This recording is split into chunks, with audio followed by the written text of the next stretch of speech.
Doing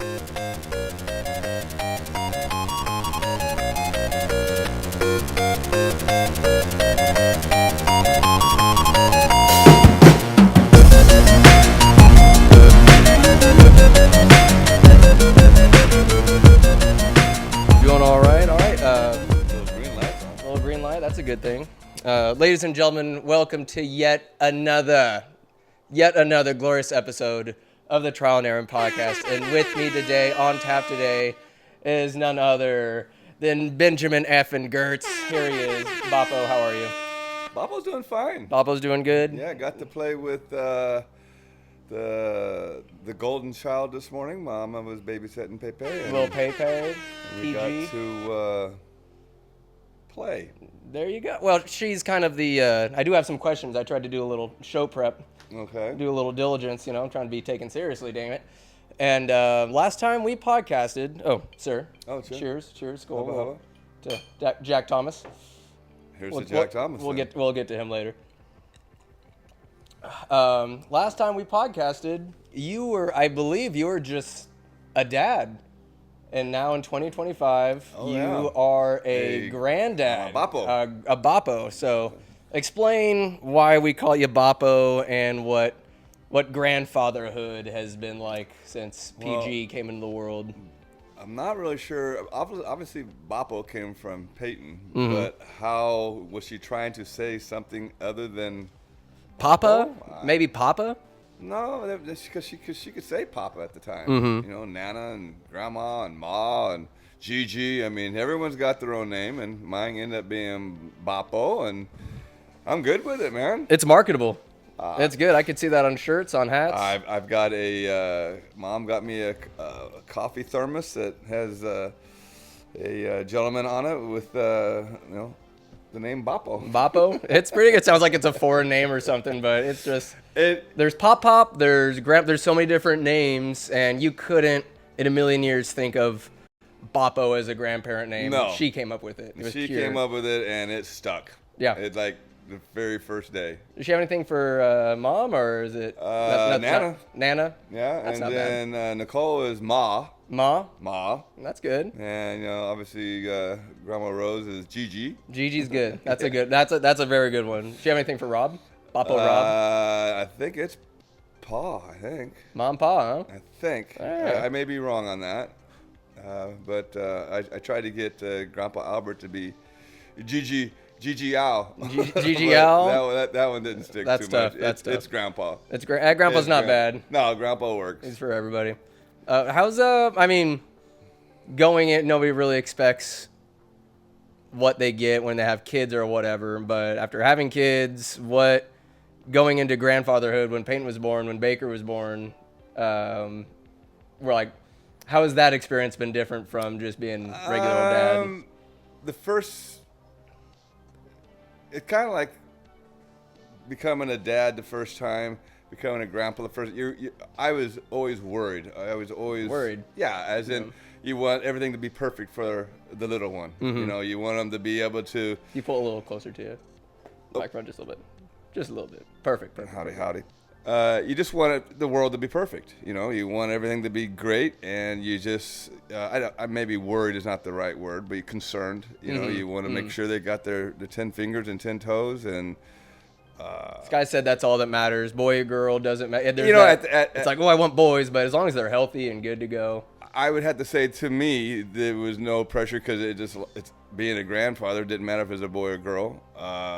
Now with the second one, obviously, little Baker, it's totally awesome to have one of each. But obviously, if it was another girl, I would have been tickled pink because Peyton is, the first girl, obviously, in our family. I was gonna say. Other than Mom. Yeah, have any daughters, but a granddaughter. Yeah. I mean, what's it been like? Just watching go from a cute ball of mush to this speaking, thriving, attitude-filled little beast. That being said, the reason I have hearing aids now, I mean, I've always needed them, but I've never purchased them, was the simple fact I needed to hear her voice. You're going raw right now, I see. I'm going raw right now. Wow. They're at home on the charger, but your voice is a voice that I hear without any issue. There's certain voices that the tone kind of like your mom. I Ah. don't hit her with a hoop. She says it's selective. You I know when say you're in it's trouble. medical. It's I'm getting old. Hey, But yeah, back to the little ones. little ones. My gosh, I would just say just concerned. Same way I was when you were born, and Keith and Sky. You're just concerned. Is everything going to be okay? Mm-hmm. And obviously everything was okay with Peyton, and obviously Baker's doing awesome. And as a grandfather, I'm just living the life. It's outside looking in. I thought, okay, which one of I know I'm the golden child, but other than that, outside looking in, it's like, okay, the first batch of kids, we screwed up there. We got all of our mistakes out of the way. Now when it comes to the grandkids, now we know what to do. We've worked out all the kinks, and we're going to spoil them around. As a grandparent, you don't want to step on any toes. Morgan and Sky are great parents. They do things a little different than what Mom and I did, but times change. I think they've drawn a respectful line, not imposing anything, but hey, we're going to do it this way. This is the way we're rolling, and I've not seen any. Well, there's rudeness or anything 1,001 ways to skin a cat. I mean, my yeah. gosh, 1,001 ways to raise your child, and obviously they're doing a great job, but it's just I didn't, to this day I still I have a hard time. I don't have a hard time. I need to watch my steps. If I'm at their house and Peyton's doing something she needs to be corrected on, I don't feel comfortable correcting her in front of Skylar or Morgan, and they always do. Yeah. It's just that maybe I see something first, and I just It's like you've had a little experience or something like that. Well, it's just so, it just, not that it's a bad thing. It's just it's something I think all grandparents probably deal with. Some of them maybe don't deal with it as well, and they do the correcting and maybe correct the wrong way. They can be overbearing. What was it difficult not to be talking about concern and worry? I can't imagine that concern and worry goes away. How hard was it to not be a helicopter parent? Just, okay, I'm making sure these silly little bastards. That will never go away. Yeah. No, I guarantee you that will never go away. I'll be concerned that, when Peyton plays her first basketball game or her first soccer game, I don't want her to get hurt. I don't want this. I don't want that. Don't want her to snap her arm like Skylar. Well, if you want to go down that route. Oh, it's tough. But yeah, so as in being a helicopter grandparent, sure, I will be. I'm going to hover over the children. I will not hover over the parents, but I will definitely hover over the children. It is fun watching Skylar and Mo raise their kids and knowing that tough love is the hardest love. You gotta give it. All. You gotta give it. And watching them dish out the tough love, I'm very respectful. I try to stay out of anything that's being disciplined because I don't want to screw anything up. And I think they're doing a great job. Watch them cook. I really do, because it's hard. It's hard to work all day long and come home, and then you got discipline. Whether Mo's being a nurse and she's got to come home, and you want to just love the kids that you've missed for 12 hours, and you don't want to be the bad cop. And sometimes you got to be the bad cop. Skylar's the same way. He goes to work, he comes home, and all of a sudden he's watching the kids, and he's got to be the bad cop, and it's like that's tough. The law's got to be laid down. Who's you and Mom? Did you ever have issues with that, or were you okay? I don't remember you guys being authority driven, but I was thinking about it earlier of how tough love changed my life, because Nintendo 64 changed my life. It's right there. Love playing video games, watching TV and whatnot, but the tough love that you and Mom dished out, the mandate that video games were only on weekends. Dear God. Did you not have to read a certain amount of time in order to play a certain amount of... Pops. That was before. Oh. You guys said, my bad. As long as you read, how many hours you read, that's how long you play video games. I would just go and just look at the pictures of Berenstain Bears for 10 minutes and say, yeah, that was 2 hours or so. I cheated. I scammed the system. And they called you the golden child. I am a golden thief. But to have video games... This is good to know. Yeah. This is good to know. I'm a fraud, absolutely. Fool's gold. But it was like to go outside. We live in the country. I can't imagine nowadays. I'm like, I have to earn my laziness. I have to, if I'm gonna mess around in the evening and just screw off, relax, play video games. I need to earn it. I need to get stuff accomplished prior, knock stuff off the to-do list, and that all kind of spurred from, all right, no video games until the weekend. Special Hopefully times, that has helped you with your challenges in life. A little bit. Again, it and that wasn't really tough love. That was just flat as laying down the law. Laying the law. Hey, it was tough at the time. You don't know what it's like, man. well, it's funny because now you see Deb and I went to the restaurant the other day, and there was a grandma and grandpa with their grandchildren. They were probably, I don't know, say 9 and 10.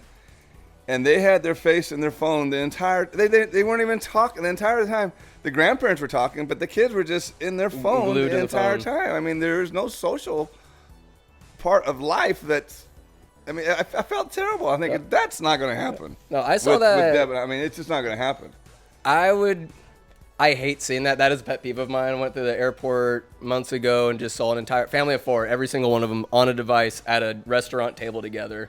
Like, how disconnected are you with these devices? So when they're talking to each other, are they texting one another? Maybe it's all cute and they're all playing a game. I don't know, but it's just like the ironic of being so disconnected by being connected to these devices that are right. Or you go to the world. I don't know why I do it, but it's just a pet peeve. I went to a Kings game and I just start looking around while the game's the game's playing. How many people on their phones? How many people got their head down on and it's like, what's wrong with the world? I'm more when there's something cool going on, or if I'm out exploring or something, I'll have out my phone because there's a video I want to take or a photo or to really capture a moment or something like that. Not, I want to send a text, but nothing peeves me more than if I'm talking to somebody and they're like, sure, they're just on their phone. I'm like, I need to slap you a little bit, but I'm not gonna. That just isn't gonna happen. Was there any tough love that Grandpa Albert? Shout out to Grandpa Albert. Any tough love that he dished out growing up? This is the Father's Day special, by the way, of the top. Big Father's Day special. Nothing but Papa questions. Papa Albert. Dad things.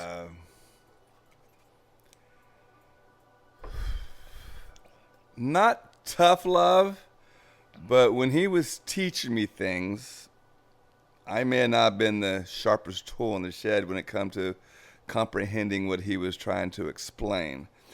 And sometimes he would run out of ideas to try to get me to understand what he was teaching. And so he might just step away from what was taking place for a little bit, and then reshuffle and come back and address whatever the concerns were a different way, which I didn't think it was tough love, but I thought it was a way. It was today that impressed the living snot on me, because did I have learning disabilities? I didn't think so growing up, but now that when I look back, I'm thinking, holy crap, I did have some issues there. But Dad just, if he doesn't learn this way, maybe he'll learn hands-on. Yeah. Or, Skylar. Exactly. That's like, and you're more hands-on. But, there's certain teachers that only can teach one way. Right.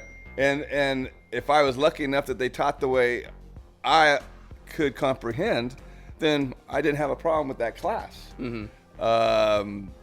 There was a time in history and government, Mr. Randolph was our teacher, and I just love him to death. He was the greatest teacher. Mr. Randolph? Hugh Randolph? Yeah. Hugh Randolph Field. Yes, he was. You knew that guy, huh? He was very, very hard. I mean, he would have a multiple choice question, and all the answers would sound right. I hate those. But only one of them, and so it's like, eeny, meeny, miny, mo. Eeny, meeny, miny, mo. It got, and he did it on purpose. And it just drove me crazy, where he was sick. I don't know if he had a heart attack or whatever, but he was out for 4 or 5 months, and I wasn't doing really well in history. And the lady that came in and took his place, Jermaine Hugh? No, I love Miss Hugh. I honestly can't remember her name, but she was older lady, but she taught a different way. Yeah. And multiple choice questions all of a sudden I understood them a lot easier. And they may have been the same way, but I understood them to where it made it easier to pick out the correct one. And I'm thinking, wow, is she teaching it why am I understanding it? Yeah. You know, and at the time I was like, oh, she's teaching it different. Mm-hmm. And to where it wasn't hands-on, obviously, it's kind of hands-on on a history book, but that's the way she came across. And that was the first time I realized, okay, well, there's different ways to teach people. And then coaching-wise, yeah, it's the same way. You can get a child that you can just yell at, and he will grab another gear and just take off. And you get a person that you yell at, and you're going to melt him. They crumble. And they're done. Yeah. But you take that same person and you give him confidence that he doesn't have, but you as a coach, you can install the confidence, and away he goes. Mm-hmm. Where the one that doesn't need the confidence, the one that you yell at because he knows it all, that motivates him. But trying to cuddle him, that ain't going to do a bit of good. Sometimes you need your ass chewed or get certain called people, out a little bit. Yeah. Certain people can get their ass chewed and you get the benefit out of it. And other people, you chew their ass and they're done. They're going to melt. Check them out. Yeah. And so, it's comparing apples to oranges, but teaching to me is the same way. You not that you coddle or chew somebody's ass, but there's different ways to get the word across. Mm-hmm. And Dad worked really hard to try to figure out how to get this little Dutchman to comprehend stuff with engines, stuff with the equipment, stuff with his life. Engineering. His life. I mean, the fun part was Dad was always raised on a farm where they had horses, and so he loved horses. And back in the day, he ended up doing a job over in Sacramento, and he was paid with a horse. No way. Yeah. Belladonna. Handshake deal, I assume. And it was funny because Belladonna was a trotter. And at the Cow Expo, she would pull a chariot, one guy, and she would trot. So she would never break her trot. Now that we had her at the ranch and you wanted to go for a ride, she would trot. It would bounce the living hell out of you because she wouldn't break and stride. Because she would get scolded back, when she was with the other. She was doing what she was taught. Yeah, so she was doing what she was taught. Well, I wanted her to break it. Stride out, run. Yeah. Never happened. She's not happened, no. Never happened. So whenever you went with Bella, you went for a walk. And if she got excited and wanted to run, you were in trouble because it was going to be a trot. And it would just bounce the snot out of you. You got to get that cowboy, get the calluses in the groin, I guess. Walking like a cowboy. Dad changed her name to Patty Sue. Patty Sue? Mom and Aunt Susie. Oh, that's precious. It was awesome. Well, that just kind of, as I want to get to coaching later about that connection and stuff. But with Grandpa, it sounds like he was very patient. How big is patience when it comes to parenting? Grandpa, I've never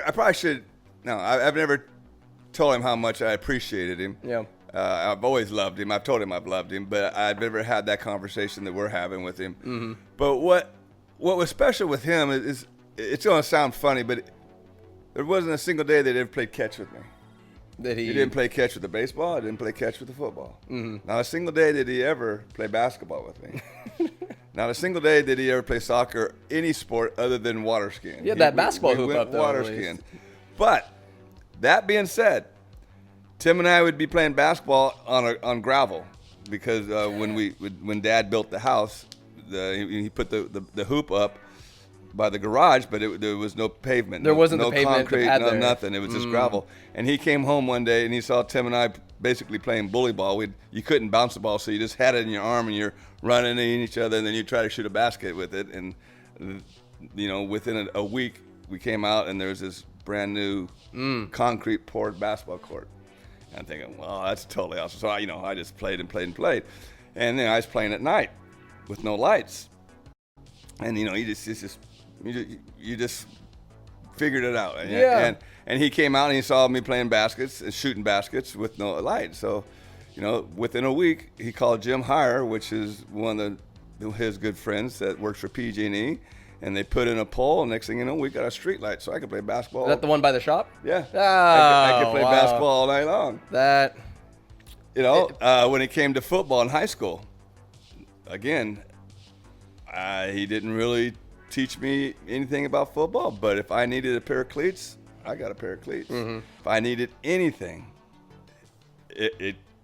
it would be there the next day. It seems like he was in his wheelhouse. Like when I think of Grandpa, not so much an athlete, not so much knowledge to give out, but he facilitated in the best way he could. Yeah, I mean, what defines an athlete?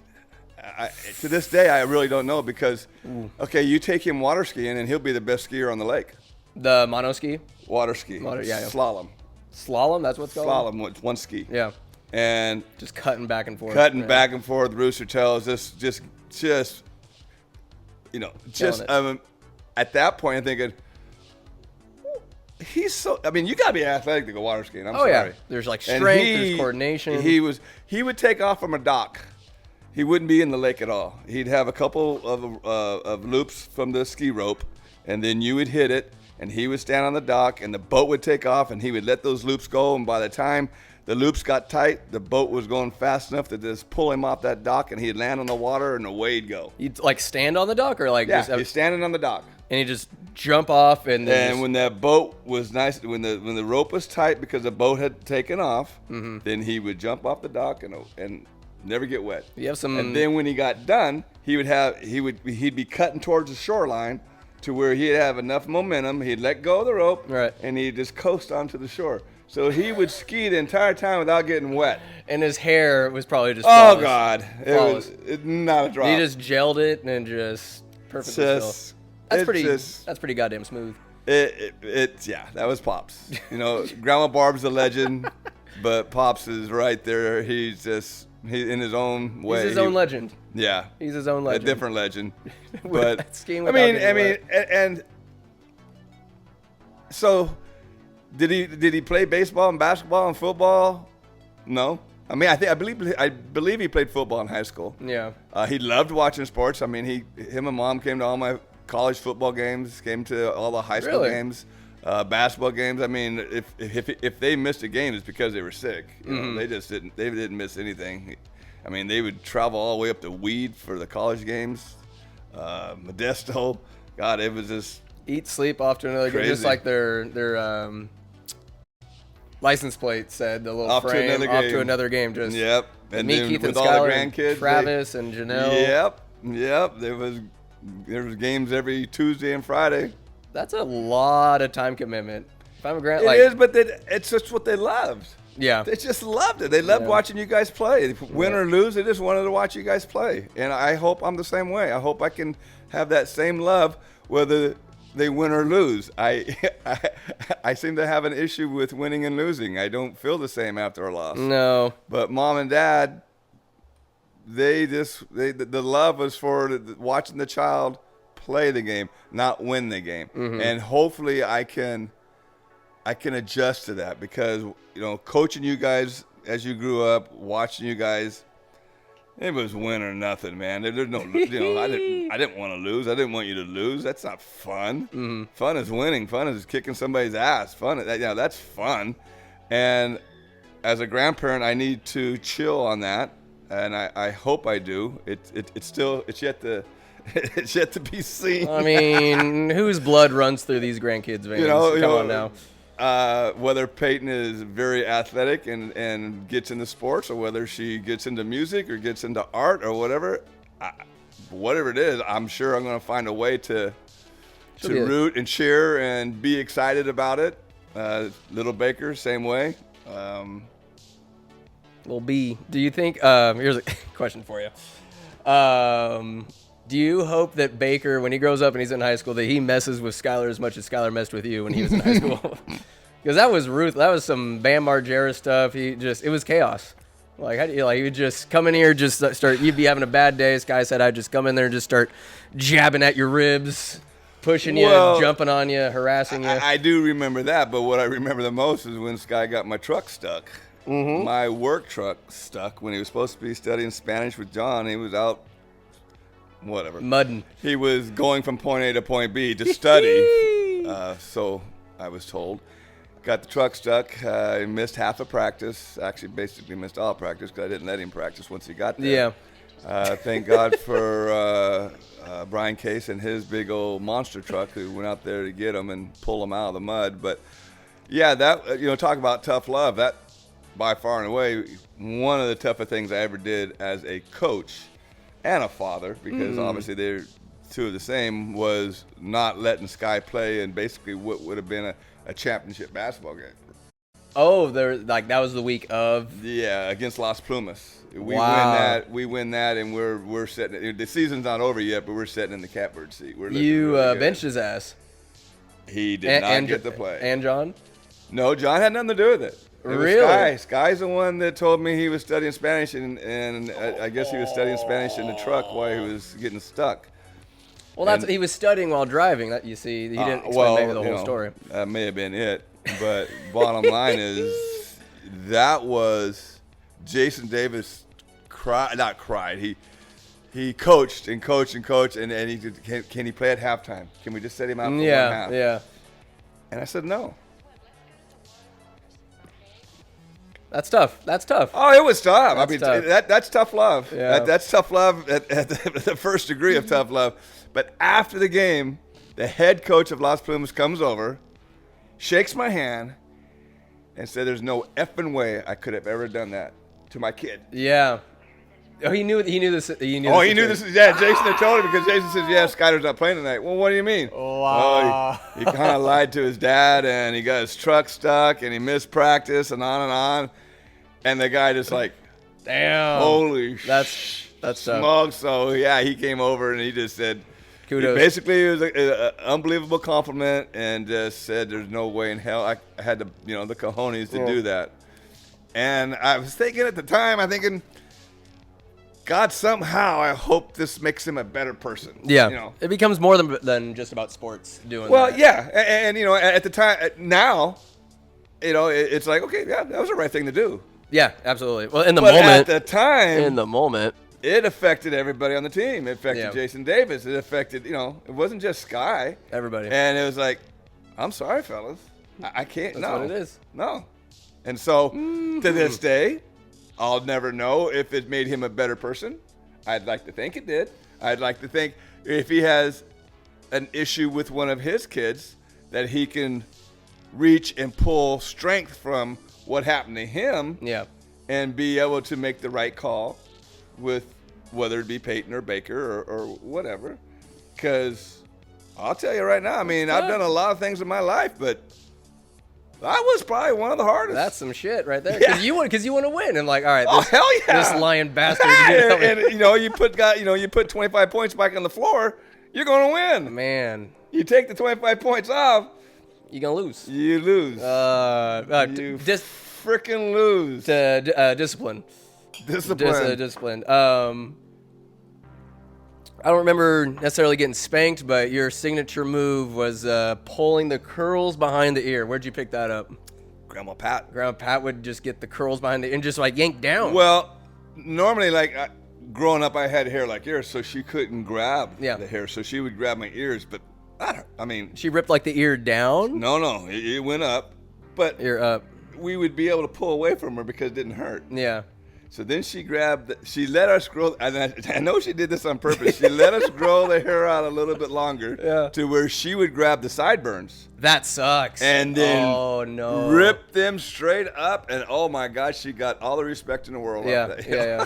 Whoa, what do you want, Mom? Wow. Would Grandpa ever do that, or he just leave the discipline? He's like, Grandma, do your thing. No, Grandma would do it. Dad had to. He disciplined us. There's times where we were being stupid in front of Dad, but he just. He seems like he's always been composed. He probably, I don't know, out of 18 years, he probably spanked me twice. Yeah. Mom, 287 times. She had a good record. She had a great record. Undefeated with the switches. Now, on behalf of Mom, I probably needed to be spanked 287 times. Absolutely. So they weren't unwarranted. No, she never ever just, I'm kind of bored. Come here. Grab your ankles. Oh, whenever she would say that. Grab your ankles. Oh, you had to grab your ankles. Because if you sat there and she had that willow switch in her hand and you put your hands back to protect your butt, you had welts up and down your arms. So pants on, or would you have to go down to your chonies and or bare ass it? 9 times out of 10, we had bathing suits on because we were swimming in the ditch, Grandpa's irrigation ditch. And then for whatever reason, we always got in mischief. in that damn ditch. It just drowning each other. Like, what kind of mischief could you get into? Just doing stupid things, and then come out of the after you went swimming, you go do some other stupid things, and so you just had your swimsuit on. Yeah. And she never ever made us pull our pants down to where it was bare skin. I was gonna say that. Never bare skin. No, she didn't do that. But it may as well been because we had welts on our ass. Yeah. And again, on Mom's behalf, we deserved every welt we got. Mm-hmm. To this day, I think she swears it made us a better person. I'm just thinking there must have been a scar there somewhere because I don't ever remember whipping Keith, you, or Sky's ass. I might have not with the switch. I remember one day we were screwing around at the cul-de-sac Barris at court, and you came out with a fly swatter and just kind of whipped our asses back into the house. Fly swatter. That was imaginative. That was good. But I mean, back in the day, if you had welts, people, I assume they didn't really ask questions. Who hurt you? Just looked like your mom disciplined you. I mean, the changing of the times. Well, yeah, it is a big change in the times. I mean, Donna Borba, she laid a wood to you. Mm-hmm. That's just what you did to your kids. You know. Well, there's a big difference, a fine line between discipline and child abuse. Yeah. Fine line. Very fine line. No, and that's very true. That's very true. I think the most I ever did to Keith is when we lived on 406 Plum and had a fireplace, and he kept on throwing stuff into the fire. And I told him to stop it, and he just, I forget what else, he just threw something else in the fire because he wanted to watch it burn. And so I grabbed him and I kind of tossed him over into the couch. And he flew through there pretty good. Well, he probably weighed, what, 20 pounds back? If that. He was a stick. He was probably, I don't know, 5 or 6 or whatever he was, but maybe not even that old. Well, you're talking about how that's what you do. Other parents kind of, it seems like every parent was on the same page on let's raise these kids the right way. It was kind of just a rule, like all the kids, give them discipline, give them like order, like this is how you conduct yourself. When not just, you have stories of not just your like grandma giving you discipline, whipping you, but other parental figures. And my next question is like, other than, Grandpa Albert, there's father figures in your life, older guys or whatever, kind of mentors. Do you remember some other father figures in your life other than Grandpa that either disciplined you, showed you the way, like Del Bar? Coaches, every coach. Yeah. Every coach, whether it be Jack Del Bar, Tom Chris, Dave Reynolds, they were, I don't even want to say father figures, but you just respected them to another level. Yeah. Jack Del Bar, love him to death. Taught me a lot. What did he teach you? But he didn't teach me how to be a tight end. Dave Reynolds taught me a little bit when I was in JVs, but I think Jack just had so many things on his plate. He didn't have time to teach me. Was he doing driver's ed then too? Oh yeah, he did. He did everything at that point. And and you're the head coach. You're gonna have to have assistant coaches. That you need an assistant coach to work with the linebackers. You need an assistant coach to work with the receivers. Well, he didn't have that. Mm-hmm. He had a couple assistant coaches, but nobody was teaching anything. And I to this day I kind of wonder exactly how good I could have been if I would have had some more tutoring structure, or like for catching, like what was the missing piece? I mean, he taught us how to block and how to create holes for the running backs or whatever, but he didn't teach us how to release to get open. Was that part of his scheme, or is he more of like a ground and pound kind of coach? Ground and pound until the ground and pound got injured. Britt Busby was probably one of the better. He's not capable of being injured. He's a god. Britt was just an amazing running back, so we ran. And so the number one thing we learned how to do is block, because you just give him a little hole, and you just turn around and watch him run for a touchdown. What running back in the NFL these days would you equate, would be like best describe Brett Busby? Like that like kid, I only saw him or play one time I believe for Arizona State. Scattaboo? Yes. Real? No way. Oh, yes. But smaller. Scattaboo. How tall was he? Britt was probably 5'8". 5'8"? 5'9" max. How much you weigh? For like 160? No, he probably 175, 180. Stout. His dad played for the Niners. His dad was Stuart Busby. and he played for USC, and he played for the Niners, and he would actually he did it for a couple times. You met him? He'd come to practice, and Delbar would give him an old football jersey, and he would put the jersey on and participate in practice. Would he whip your ass or what? Oh, he would get mad if you didn't hit him hard because you didn't want to hit him. What was his position? I believe that's a good question. I believe it was an offensive lineman. So he's 500 pounds. Oh, he was fast, a big man. He was all 6'2", probably at the time, still in great shape. This is years after he played, but he just swat you guys around. Oh, like, yeah. he was. There was a game against Sutter, and as a receiver, you got the released on the punt, and so you would be one of the first guys down there. Yeah. And I timed it perfectly where the kid just touched the ball, and I peppered him. Just peppered him. You didn't have a butt crack face. Ball bounced out and went over. I rolled out of bounds, so it's still Sutter's ball. But old man Busby was there on the sideline. He grabbed me and pulled me up on and put me on my feet. God damn it, Geerts, that's just awesome. And just, I still got goosebumps thinking about it. Yeah. He was just that type of a man. He was just incredible. Did that kid see you coming, or was it just? No, he was focusing on the ball. And you just laid him I just out. put my helmet right in his chest. You didn't have a butt crack face mask, did you? You're a receiver. No, receiver. Okay. Go to side. But receiver, outside linebacker. But Man. it was, it's just one that you dream about all the time. Absolutely. 'Cause if I'm there a little too soon, it's a penalty. That reminds me of like Jesse Hellinger Sr. when I was a junior midget, of just ex-football player, but just that energy that it's infectious. I'm like, that makes me want to keep on kicking ass. It was infectious, and then Britt had it. And Would he motivate you guys with like a speech, or like what was his it factor? Just watching him.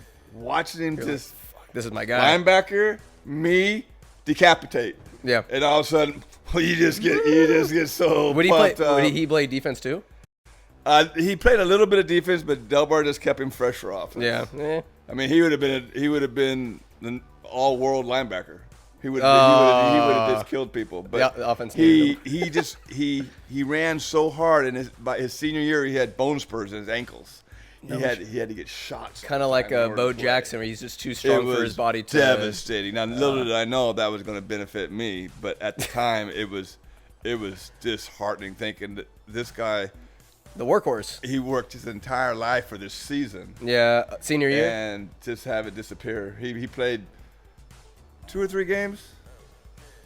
And then we had a scrimmage against Esparto. Mm-hmm. And he was tackled, and the guy tackled him by his legs and twisted it.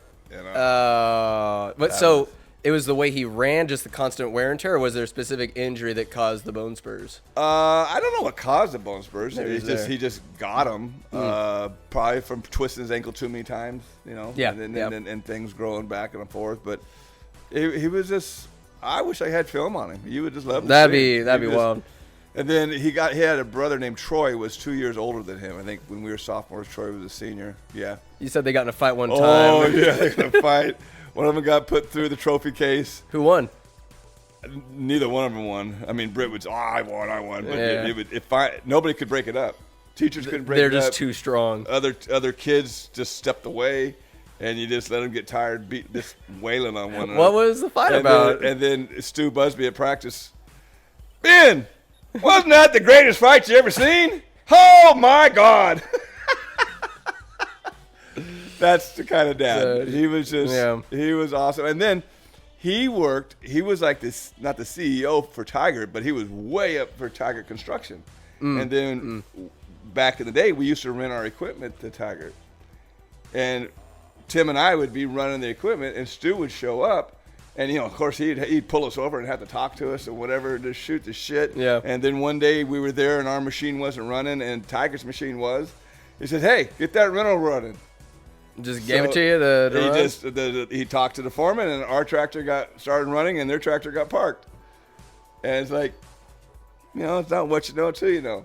Yeah. In the funniest ways. But Stuart Busby, one of a father type of figure. No, but an inspirational figure, you bet. I can adjust that because, there's been plenty of because I got my dad, but then I got my Taylor Brickies, I got my Ray McIntyres, I got my Brian Cases. There's plenty of other dads from my friends that have always been there. Like, there's just dads are just kind of awesome. And through conversation with all those people, you probably got a tidbit of something that stuck with you for the rest of your life. There's always something was said, something that was done, something, Brian Cases, I could talk to him forever. There's a legendary aspect to every dad. There's something that makes them more than a man. What's it from Sandlot? They talk about Babe Ruth. Less, more than a man, but less than a god. Like, every dad has some kind of immortal aspect to them. Like, talking to Big Brian at Brentley's wedding. I was we're just shooting the shit, having a cocktail, and just somehow we got in the topic of the girls, and if you bring a puppy to a brewery, it's a magnet for just everybody. He's like, man, kids, having a kid going into class. I mean, he's loyal man, everything. Like, he's with Diane, but he said, I'd bring little Brian to classes for being a chiropractor, being a doctor, or whatever. I was like, the baby would get girls' attention, and he just looks at me. He goes, dude. dude. That would be Brian. But it's just a lot of good dads out there. Yeah, and it just, I'm trying to think of, the pearls of wisdom that they can give you. To this day, I'm trying to think of a couple off the bat, but it's just, there was always a respect just because they are an elder. But then when they would sit down and talk to you about something, Mr. Warren, Rob Warren's dad, pearls of wisdom. He was a very good athlete. I think I saw him at the side of the road selling his produce. Yep. The WARP. Old man's retirement project. Yes. Anyways, I really enjoyed him. He had a lot of funny things to say, and he would tell me when he saw me do something wrong. But he'd call you out? He would just say in a way. Yeah. Why'd you do that? Why'd you cut block that guy? Why don't you stand up and block him? You're big enough. You're a big boy. You can block him. And it just that whole family is football. Well, Lauren Warren was unbelievable. Rob was unbelievable. Richard was unbelievable. Ryan was unbelievable. Although Ryan didn't play for Winters, I think he played for Jesuit. But the bastard. It was a football. It's a football family. Rob, I remember getting super close with Rob my senior year. Just him being there. Couple instances. Taking you to the vet. He took me to the vet at Gold Beach, but it was the first time I ever got a stinger. Good old Coach Ward, who was more of like an older brother figure than a dad type figure coming into it, because he's Cap's stepbrother. And he put on shoulder pads and a helmet one day, and we're just doing pop pass drills, and just stupidest drill ever. I catch it, whoever's coming, you just have a train wreck and hopefully don't get injured. But Ward and I hit so hard, I was like, I'm gonna hit this son of a bitch. Like, I loved him to death, but like, I want to just crush him. And he said his spine compacted because he was out for the rest of practice. He's like, all right, I'm done here.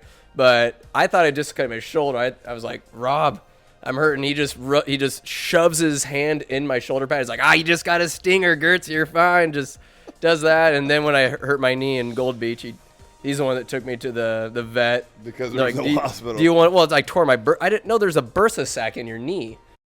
It just blew up. My quad and calf were the same size. It was weird, and good old Rob got my back. Yeah. No, that family. Now, not baseball, not basketball, not track. Football 24/7. 24 freaking 7. That's a good enterprise to focus on, I think. I'm going to get into, let's see here. First of all, do you need a refill? Yes, please. A little something? All right. I'll leave you with a question that you can talk to the sliders, of course. Okay. While I go and refill. Sports, you're a coach. Coaches to you, or not so much a father figure, but some of an authority figure, somebody you have respect for, that, right? Like an older male, like somebody to guide you. You were a father figure. There's so many times that I've gone out to the bar somewhere in Winters or Yellow County, doesn't matter where. People know the Geerts family. Are you Ben's son or Tim's son or whatever? But so many guys say Zeph or Hickerson, whoever, like random guys that maybe I don't know. Hey, how's your pops doing? He was my coach when I was in JVs or whatever, there's so many random occurrences that came about and people speaking to me because you were their coach and you were able to connect with them in a way because you coached for what, 25 years? Yeah. Around there. Like, what was it like kind of being a mentor to so many young men in high school? And then, so you can answer that, but also as a supplemental thing, how and why did you connect in such a way, make that connection, be able to discover more about these young men? If this one is to be yelled at, this one needs to be coddled a little bit more, like that whole experience. So I'm going to drop that bomb on you and get a little more. Well, I think I'll answer that one first. Yeah, one at a time. The how and why. The how was easy. You had young men that would want to win as much as you. And then you would go through the hell of practice, running until you dropped, because we would have drills where at the end of practice, if you had anything left, you had to give it to me. And then you couldn't go home until you gave it to me. And what I mean by that is you ran line drills until you dropped. And it wasn't that, okay, fellas, we're going to run 10 line drills. Maybe you only ran 3, but you were done. You couldn't run anymore. Could you tell like they're just about ready to pass out or what? Well, I had to quit doing it because of that, excuse my language, that goddamn Ben Davis. Ben Davis.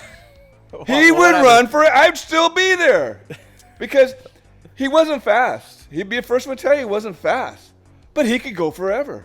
He just paced himself. And forever. And so you said, no, I need you to go 100%. And he'd say, Coach, this is it. This is 100%. And he wasn't lying. He wasn't pacing himself. It may look like he was pacing himself, but he wasn't. He was going as fast as he could. But he could do that speed for an hour or 2 hours. I just said, enough, Ben. We're done. We're good. How was he in the game, though, when it came to... Oh, yeah. I mean, he wasn't... Was he a stopgap for defense? No. I mean, he wasn't quick enough. Mm-hmm. But he could just go forever. He's like a reliable source of oh my stamina. Gosh. He was just go. He was the what's that stupid battery, the energizing bunny rabbit. Yeah. He would just go. Well, where other kids would just... I mean, they would give you 10 hard line drills to where they couldn't even... They'd go puke in the bathroom. Okay, they're done. So what, because... They take a shower, come out, and Ben's still running. You would just have him run by himself? There was nobody else would run. They're all done. They all tapped out. When you tap out, okay, when you're done, you tap out. Well, you gave us the option. When you were coaching my squads, it's you shoot your free throws. If you make them, mercy. You're able to get out of practice. If you miss, line drill. Another person shoots a free throw, and it just kept on going. Until everybody had a chance, I guess. You need to have cardio to play basketball. Oh, God. But you took it above and beyond, Pops. Did you get some satisfaction out of it, seeing the suffering of these young kids? I remember, it's right before Thanksgiving break. You said, hey, everybody, you got to burn off that turkey before you eat it. And that was I just knew, we are so screwed. Why was there such an emphasis from your end as a coach to just drill in those suicides, those line drills? From coaching, as long as I have, you had to be in great shape in order to be able to adapt to certain things during a game. Mm-hmm. And the biggest thing would be an official. An official can cost you the game, and you can't do anything about it. You can yell, you can scream, you can to the BVL. You can get thrown out of the gym, but if you were in great shape, an official was having a hard day, making terrible calls, which they do, they're not perfect. If you're in bad shape, that terrible calls cost you the game. Right. But if you're in great shape, you could live through the terrible call and keep on playing at a top level and come out hopefully on top, or not allowing that official to dictate what the outcome. Right. And that was basically, I remember Mom got some shirts made, and it had a rat with an official shirt, stripes on it, with a cane and dark glasses, and he's walking. And then what else? We had Oh, God dang it. I had a bunch of shirts made up about something about running a mile. The Angry Mile. Yeah, the Angry Mile. Thank Yeah, you. yeah. Yes. I remember that. Thank you. Very good, G. Pulled that one out.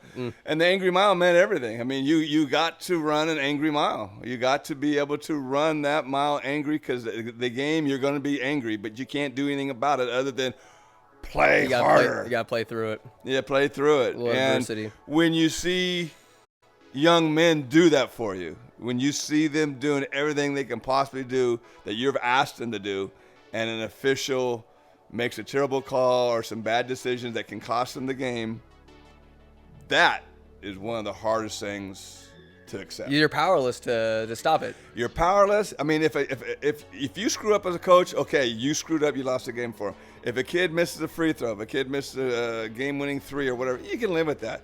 But when an official doesn't make a call, that's just as bad as making a bad call. That dictates the outcome of a game. I mean, you watch the NBA, my gosh, it's terrible. No, I mean, it's flat ass terrible. It cost the Kings. It came out. It cost the Kings their chance at the finals. Their one and only. There's a difference between sometimes a ref makes a bad call, they're trying and they're calling it both ways, but then there's refs that, oh, this game's not about these high school kids. This is about me. And I'm sure you've come across plenty of those. More so on travel ball. Yeah. A lot of travel ball, going to Vegas, going to Reno. That happened a lot. Yeah. Got an owie? Oh, no. Just see your shining smile. What was I going to ask? Did you find yourself, how are you able to connect so easily? Because like these guys coming up, like with these high school students, to get the most out of them, but there's such a resounding respect for you from so many guys, so many generations, just like, yeah, your pops did this and that. Well, back in the day, I'd run with them. You ran with them? Oh, yeah. I ran till I puked. How'd you puked at practice, a coach? Oh, yeah. You okay? I mean, it was just, you just, when you push yourself past the limit, you just go into the bathroom and let it go.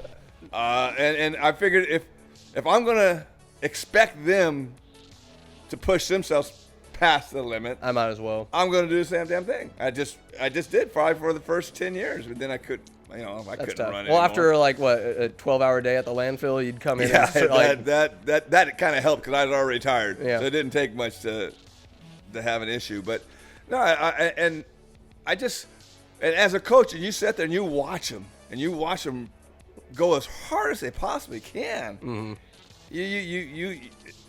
It's kind of, you form a love for them. Yeah. Because they're doing what you're asking them to do. And then if they win the game, that's great. If they lose the game, you're thinking, they're trying their best. And I wouldn't even want to put my win-loss record up. That'd be. I know. I didn't help that in that regard. I think. But your group was the same way, though. They worked their asses off. We tried so hard. You did, and and as a coach, you can't ask for more. We did not ask for more. We did win on Find a Cure night, though, and that was our championship. God damn it!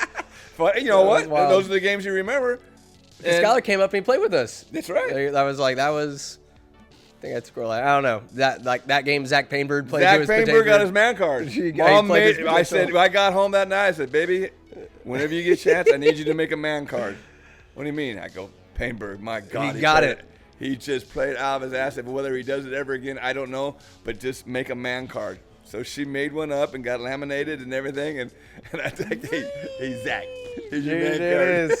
But Zach, he's the type. I haven't talked to him in years. But he was the type of guy who had a sense of humor about himself, and I feel like he would take that in stride. Hell yeah, he knew coach. He played well. One of the closest bonds I remember from music coach, growing up, was with Nick Hedrick, and anytime good old Zach Davis or Brocker would miss a lip, you punch him in the arm. Little child abuse. It's fine. He's a man. There was definitely child abuse. But he got to punch you back.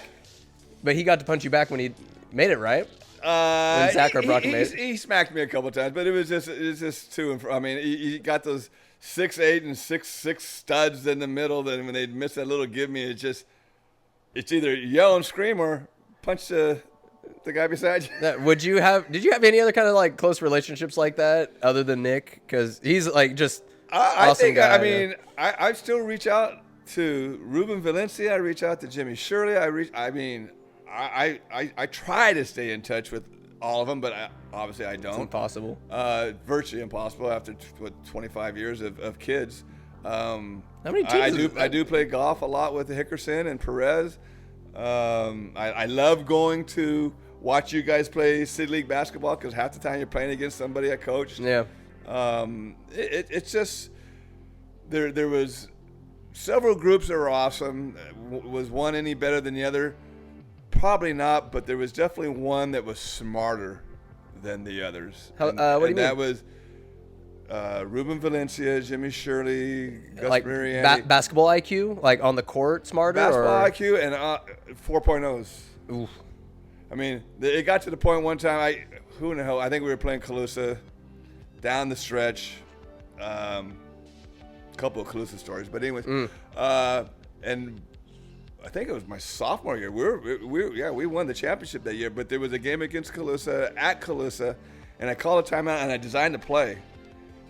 And you're a player or a coach? A coach. Okay. And I designed the play for Ruben and Jimmy and Stuber. I mean, again, almost all of them 4.0s, and they kind of looked at it and they looked at me and like, you sure about that? "You sure about that one, coach?" I mean, they didn't say nothing, but the body language was like, what did they suggest? nothing. I just pulled that paper off and designed another one. Well, did it work? But yeah. What was the adjustment? The adjustment was I got the ball in the Ruben Valencia's hand. Who'd you give it to, Jimmy? I think Jimmy was gonna be like he had a great game going, and I think I had him being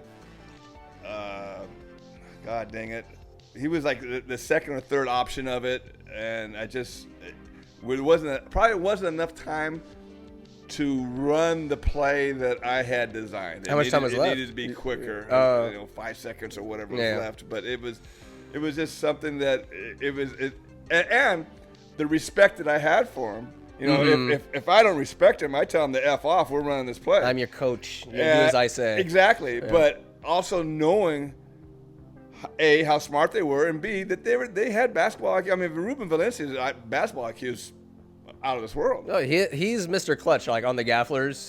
They have their set plays and whatnot. Pisses me off to no end. He was a lot of fun to coach. Yeah. And I've enjoyed watching him play. I've enjoyed watching his kids play. He's a badass baseball player, right? His son? I'm sure. I remember growing up in like back in the day. I mean, their football team went to state and won state. What was that? 95, I think it was. Yeah, whatever it was. yeah. But was Ward his quarterback? No, Jimmy Lucas was, I believe. Okay. That's another unbelievable athlete. And Rudy's a stud too. Yep. Rudy Valencia was an unbelievable receiver. So 25 years of basketball, but coaching football, baseball, all of it. How many games have you been tossed out of? How many games? There's one that comes to mind. We'll talk about it later, but there's one that comes to mind specifically. But how many games total do you think you've been tossed out of? God dang it. I know I got tossed out of a Pop Warner game. Yep.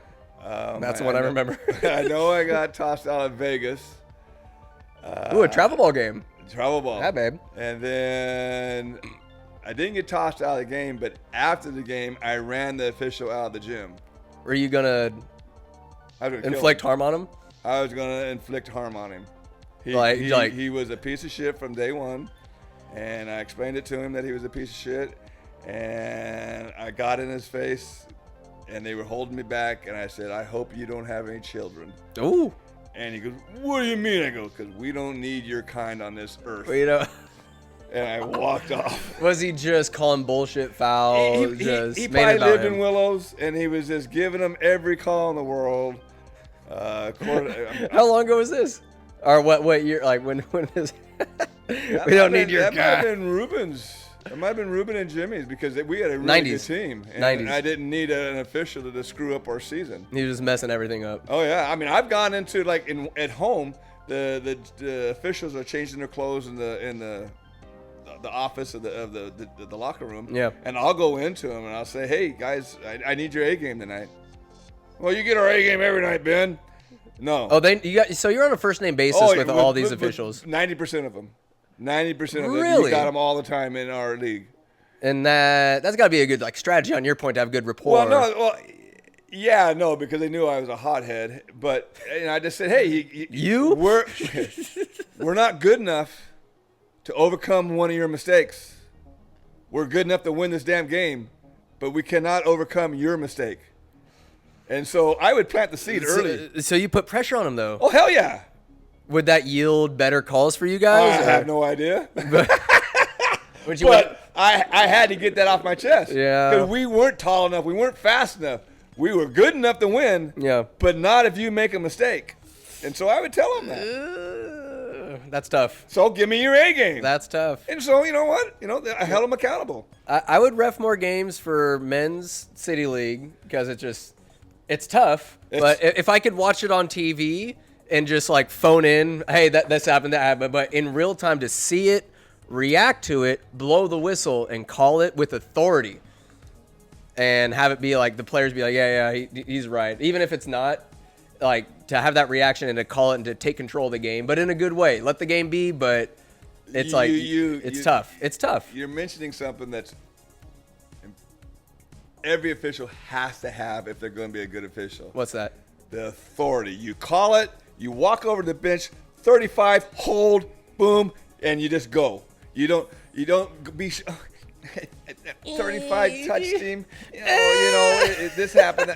You can't do it that way. You just, whether it's right or wrong. Yeah. You got to believe in your own call. You got to believe it, and then you bark it out. Yeah. You yell out the number. You walk over to the bench. You make sure they get it, and boom, you take it out of bounds. Well, it demands not. It doesn't demand respect, but it just shows the players that you are confident in your call. Yeah.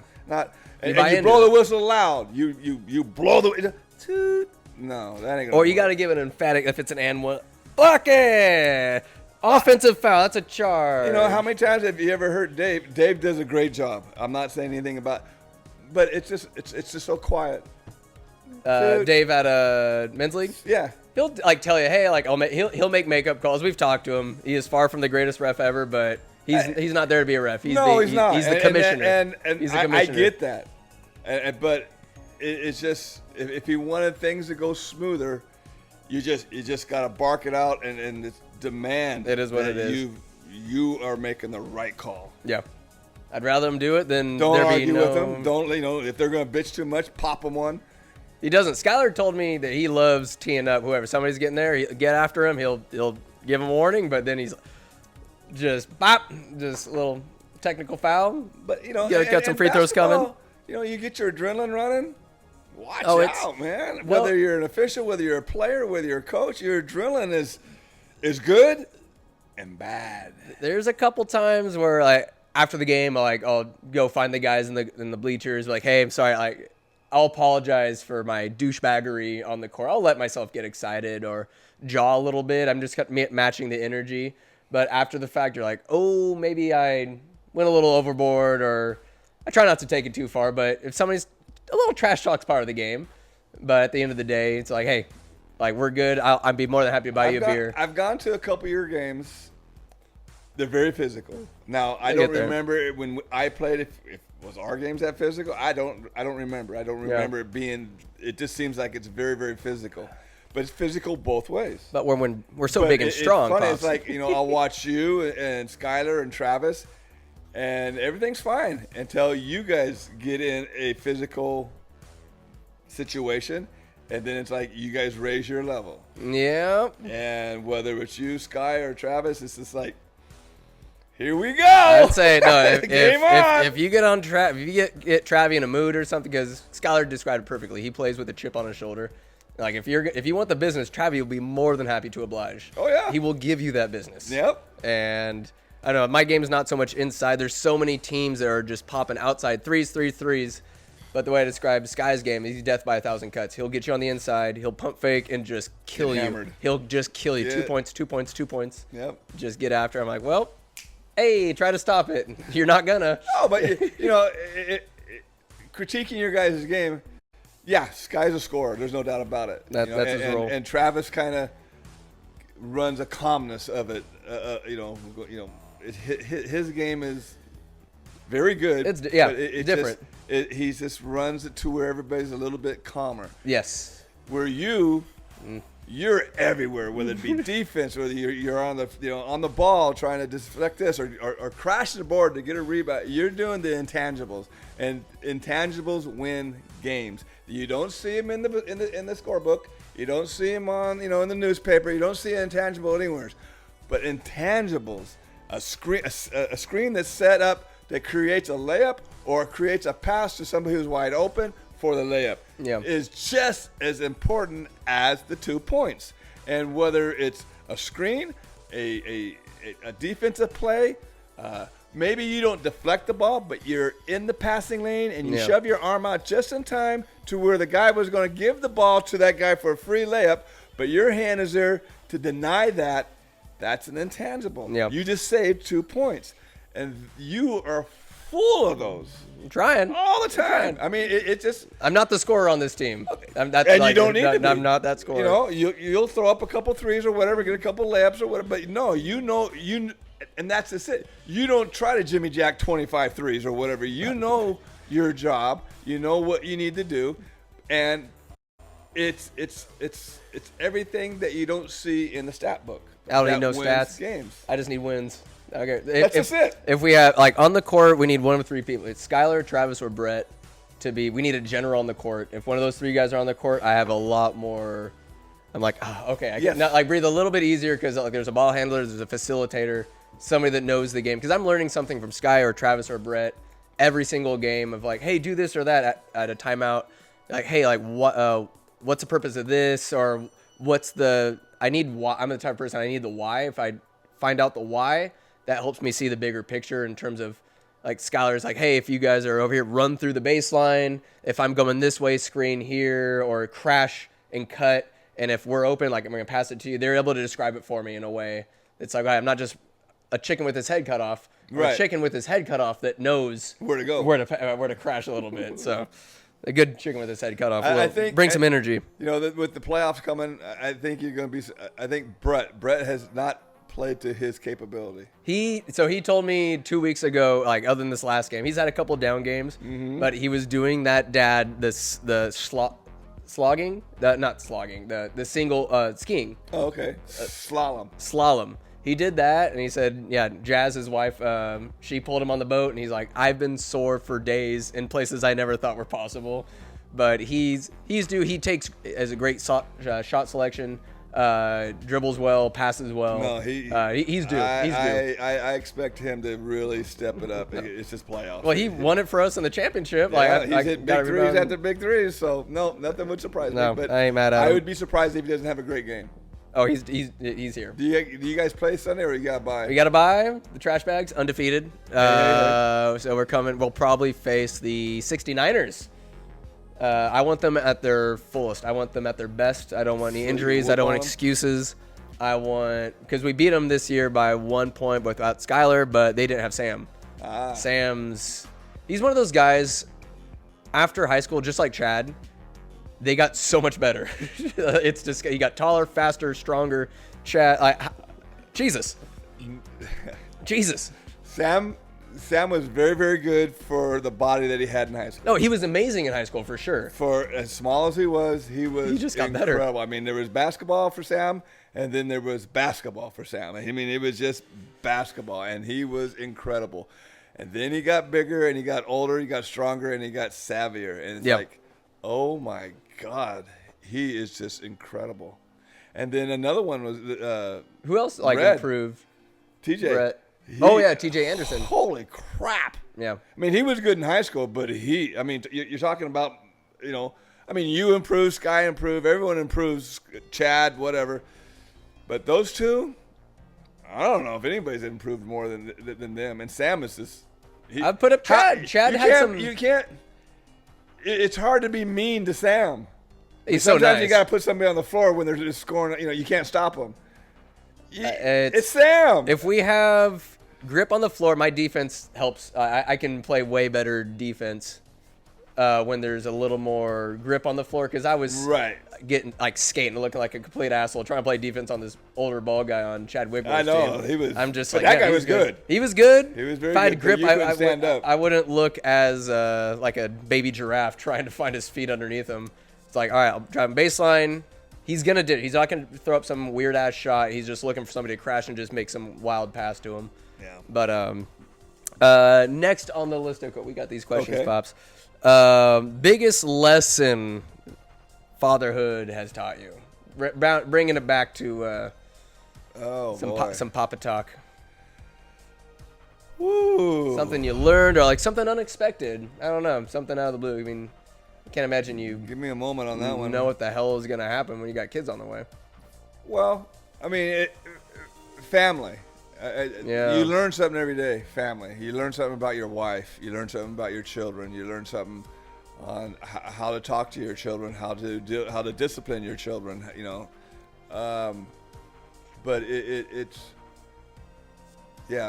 family is probably one of the biggest things that you deal with. Obviously, They can help and hinder, I've come to find. yeah.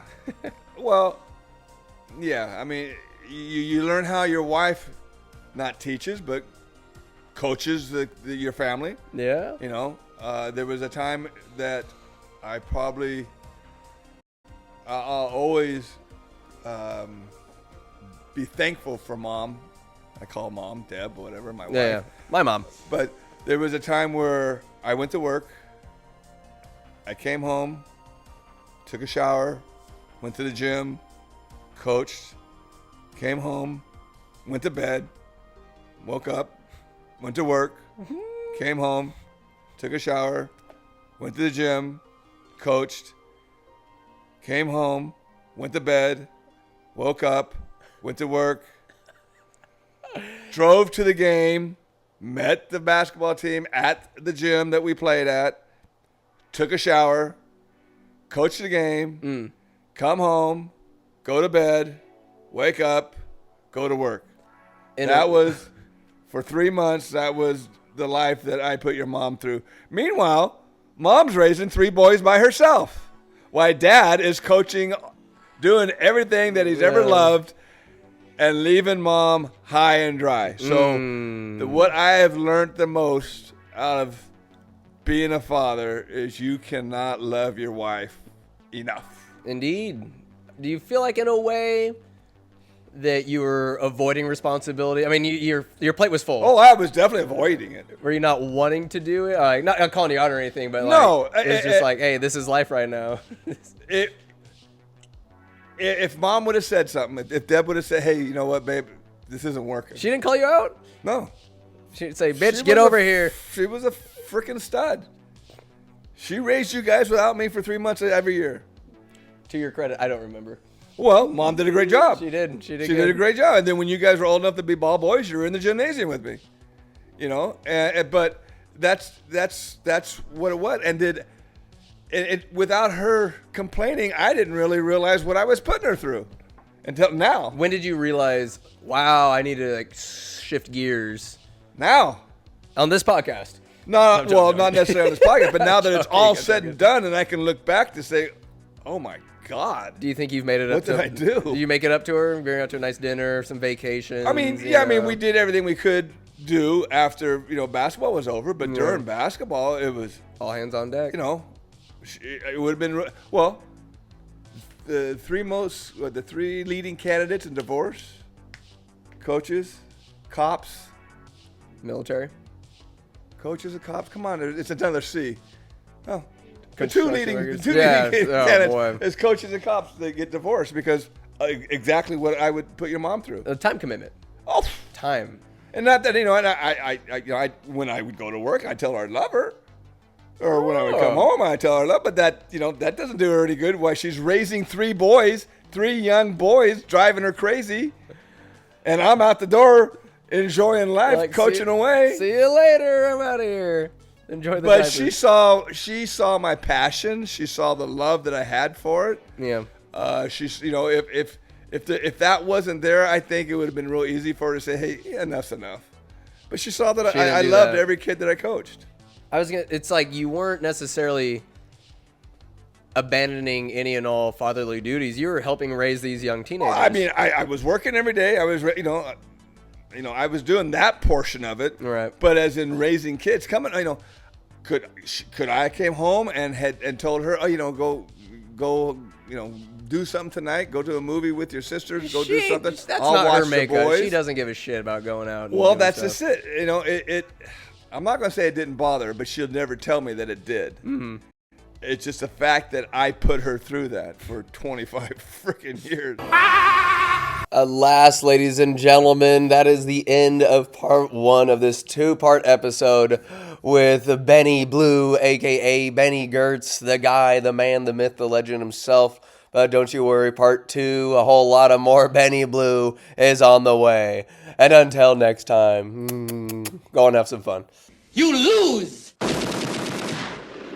Good day, sir!